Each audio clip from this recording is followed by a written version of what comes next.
From New York. Yes, thank you, Mr. Speaker. It's now my pleasure to yield 1.5 minutes to the gentlewoman from Washington and the co-chair of the Progressive Caucus, Ms. Jayapal. Gentlewoman from Washington is recognized.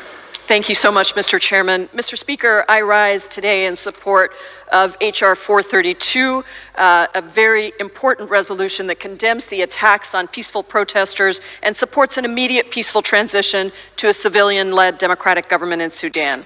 I am so incredibly inspired by the people of Sudan who organized peacefully and adhered consistently to a nonviolent strategy of protest in order to achieve a democratic future for their country. I especially want to call attention to the Sudanese women who played an outsized role in holding strong in the face of violence, danger, and even death.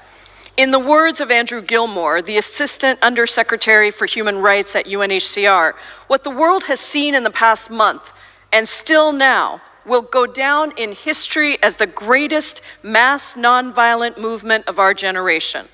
Because of this nonviolent people's movement that refused to accept no for an answer, even in the face of brutal and barbaric violence from government-linked militias, the people of Sudan have achieved a real opportunity for peace.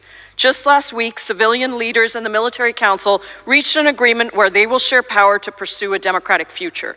In order for that peaceful transition to work, there must also be justice for those who were killed in the June 3rd massacre through an independent investigation with real consequences for the perpetrators, along with true civilian oversight of security forces. I am heartbroken for every life that was lost.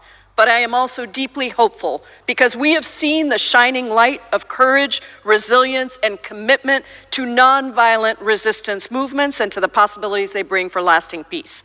The United States must stand with the people of Sudan and do everything in our power to help achieve that peace and stability. And finally, Mr. Chairman, I just want to recognize a very important person in my home state of Washington, Mubarak El-Amin, who has been with me on this issue of Sudan, his birth country, in making sure that we have all the information we need. Thank you so much, and I yield.